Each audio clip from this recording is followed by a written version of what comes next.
Não importa onde você parou. Não importa o momento da vida em que você se cansou. O que importa é que é sempre possível recomeçar. É necessário recomeçar. Recomeçar é dar uma nova chance a si mesmo. É renovar as esperanças na vida e, o mais importante, acreditar em você de novo. Sofreu muito nesse período? Chorou muito? Foi limpeza da alma. Ficou com raiva das pessoas? Foi para perdoá-las um dia. Sentiu-se só por diversas vezes? É porque fechaste a porta até para os anjos. Acreditou que tudo estava perdido? Era o início da tua melhora. Pois é, agora é hora de reiniciar, de pensar na luz, de encontrar prazer nas coisas simples de novo. Que tal um corte de cabelo arrojado, diferente? Um novo curso? Ou aquele velho desejo de aprender a pintar, desenhar, dominar o computador, ou qualquer outra coisa? Olha, quanto desafio! Olha quanta coisa nova nesse mundo de meu Deus te esperando. Tá te sentindo sozinho? Besteira? Tem tanta gente que você afastou com seu período de isolamento. Tem tanta gente esperando apenas um sorriso teu para chegar perto. Quando nos trancamos na tristeza, nem nós mesmos nos suportamos. Ficamos horríveis. O mau humor vai comendo o nosso fígado até a boca ficar amarga. Recomeçar. Hoje é um bom dia para começar novos desafios. Onde você quer chegar? Ir alto? Sonhe alto. Queira o melhor do melhor. Queira coisas boas para a vida. Pensando assim, trazemos para nós aquilo que desejamos. Se pensamos pequeno, coisas pequenas teremos. Já se desejamos fortemente o melhor e principalmente lutarmos pelo melhor, o melhor vai se instalar na nossa vida. E é hoje o dia da faxina mental. Joga fora tudo que te prende ao passado, ao mundinho de coisas tristes, fotos, peças de roupa, papel de bala, ingressos de cinema, bilhetes de viagens e toda aquela tranqueira que guardamos quando nos julgamos apaixonados. Jogue tudo fora, mas principalmente esvazie seu coração. Fique pronto para a vida, para encontrar de novo o amor. Lembre-se, somos apaixonáveis. Somos sempre capazes de amar e ser amados. Amar muitas vezes, muitas pessoas. Afinal de contas, nós somos o amor. Porque sou do tamanho daquilo que vejo e não do tamanho da minha altura. É com muita alegria e com esse poema, que eu não sei, na verdade não é um poema, um texto. Encontrei na internet outro dia, achei muito simples, mas ele tão direto, tão capaz de realmente nos dizer coisas simples que às vezes nós já estamos até acostumados a ouvir. Eu gosto sempre de dizer que às vezes a palavra que transforma a nossa vida não é a palavra ordinária. É aquela palavra ordinária dita no momento certo e da maneira certa. Porque às vezes nós já escutamos isso muitas vezes. Um texto motivador, como tantas vezes você já teve a oportunidade de ter contato no Facebook, ou alguém te lhe dizendo, um e-mail que você recebeu. Autores desconhecidos, né? Porque esses textos chegam, às vezes chegam assinados pelo Drummond de Andrade, mas não foi ele que escreveu. Só para dar autoridade ao texto, às vezes as pessoas colocam um autor conhecido. Não, é um texto que qualquer pessoa poderia ter escrito no momento em que ela pensou a própria vida, a dinâmica da própria vida. Mesmo que você não seja um literato, é possível que você já tenha pensado tudo isso ali. Mas de repente aquela palavra dita no momento certo, quando você escuta aquilo no momento correto, ela tem um poder transformador sobre nós impressionante. Essa faxina que o escritor desconhecido nos propõe, com esse texto que se chama Recomeçar,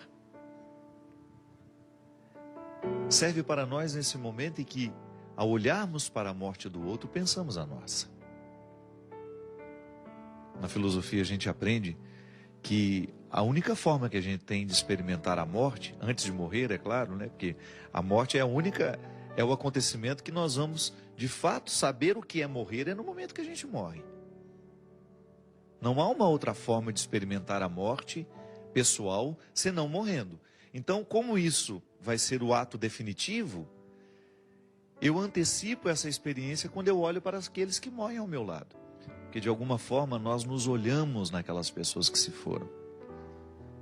É uma maneira que eu tenho, que você tem, de olhar para a sua morte, é naquele que morre. É um impacto sobre nós. A morte dos outros nos impacta. E ao olhar, ao sentir esse impacto, é natural que você também passe a sua vida limpo. Ah, padre, mas eu não ando de avião. Mas você também corre os riscos diários.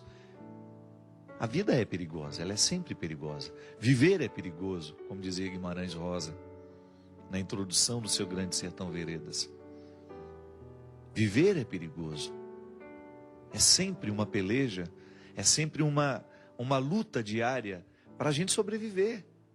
Eu vou atravessar a rua, eu corro risco de ser atropelado. Eu vou pegar um carro, vou para a estrada, eu corro risco de sofrer um acidente. Tudo é perigoso. Mas eu não falo desse perigo que você... Não é para virar uma neurose em nós isso. A gente precisa viver com a boa fé, né? A primeira experiência de fé que nós fazemos é essa, é a natural. Não é uma experiência sobrenatural. Eu confio no outro. Eu confio no motorista do ônibus, eu confio no motorista do metrô, eu confio no piloto do avião. Eu confio no padeiro, não é? Porque em nenhum momento você vai comprar um pão desconfiando que ele colocou um veneno no pão, que ele envenenou aquela massa e que ele quer matar todo mundo naquele dia. Nós confiamos nas pessoas. Você abre um pote de doce, você come, não passa pela sua cabeça a possibilidade daquele doce estar envenenado. Faz parte da boa fé. É a fé mais natural que nós experimentamos na vida, que é aquela que lhe dá condições de sair na direção do colo da sua mãe, quando você ainda não sabe andar, e dar os primeiros passos. Essa fé que nos encaminha e que nos faz viver a vida sem neurose. Claro, tem gente que precisa até se tratar, né? Há um determinado momento da vida que tem tanto medo de morrer. Geralmente, quando a gente está vivendo um momento muito bom da vida, as pessoas costumam desenvolver essa fobia, o medo da morte. Então, depois precisa administrar até com medicamentos para voltar a viver com naturalidade. Mas essa faxina, ela ultrapassa essas realidades cotidianas.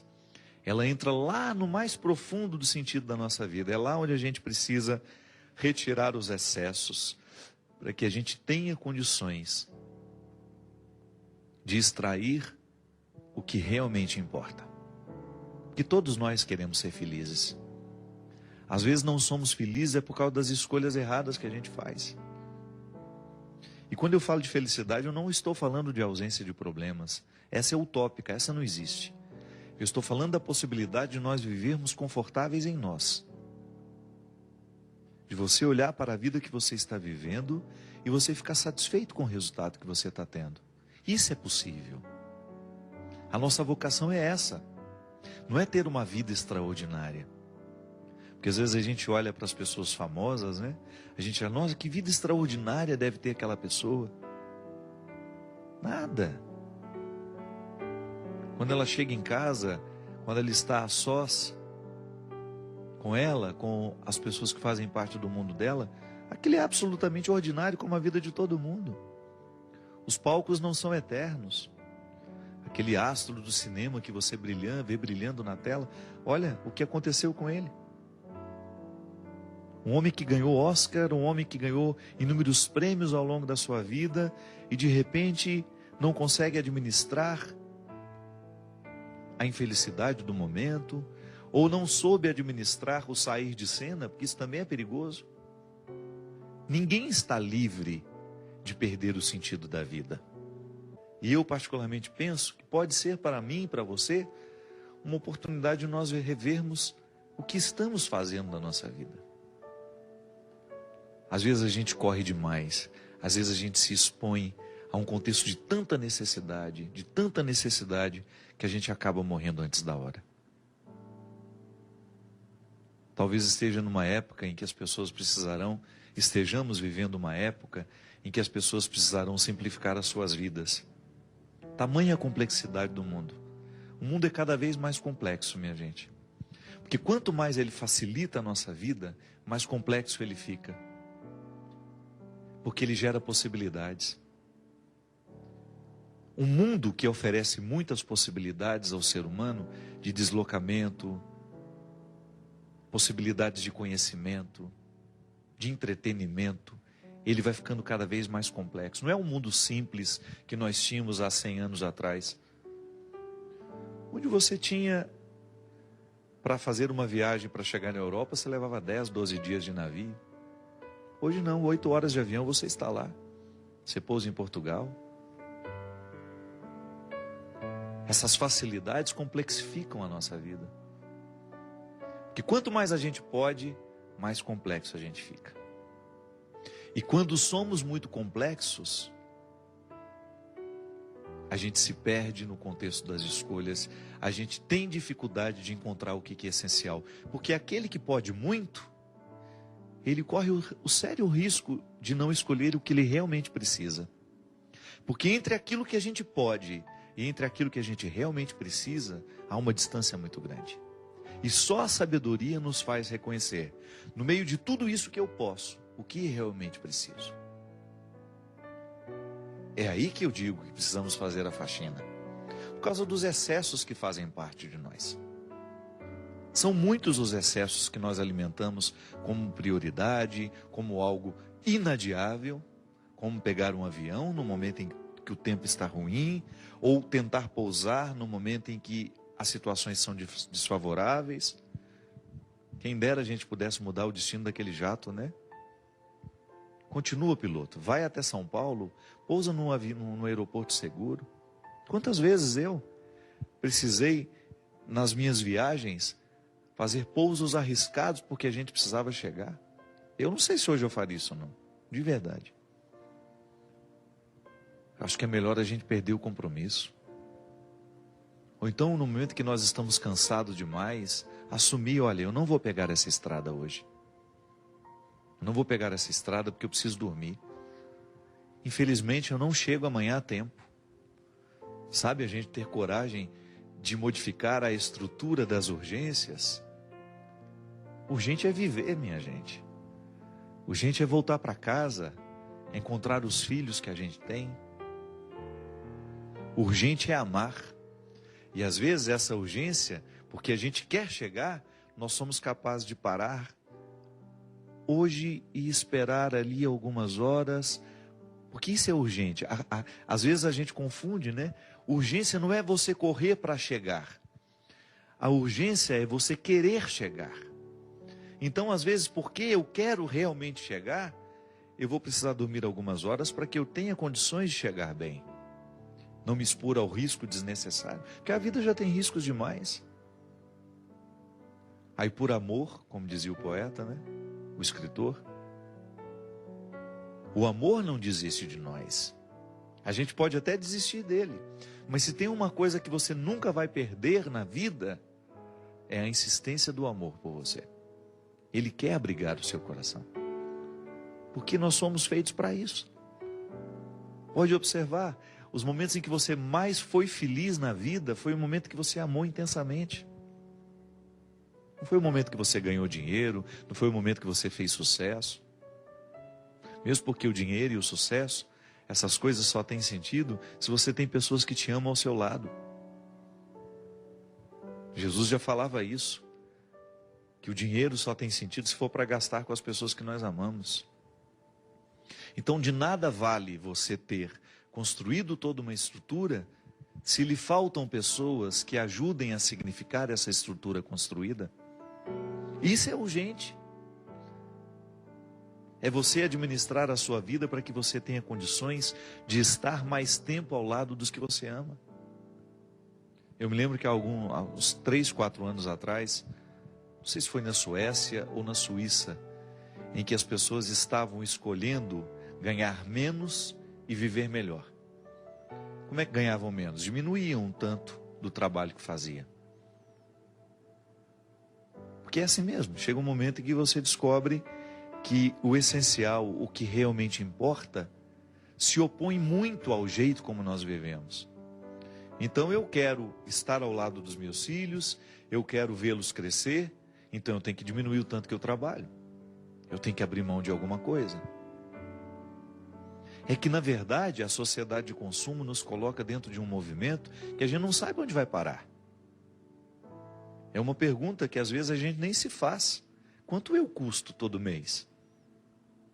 E esse quanto eu custo não fecha. Se você quiser custar cada vez mais, é só você ir agregando situações complexas. É só você ir agregando mais realidades que de repente o mundo lhe ofereça. Você pode. Então você vai incrementando a sua vida de um jeito. Uma casa aqui, uma casa ali, um apartamento aqui, isso ali, 2 carros. E você vai multiplicando o seu gasto e você vai perdendo o direito de desacelerar. Ou então as pessoas que são dependentes de você. Às vezes é assim mesmo.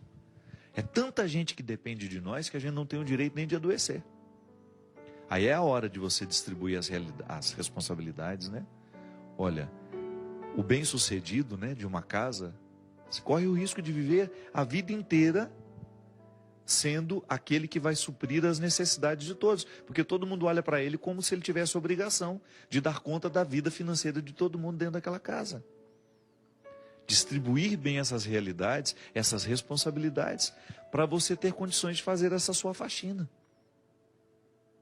Volto a dizer, tem de fazer a gente pensar na qualidade de vida que nós estamos tendo.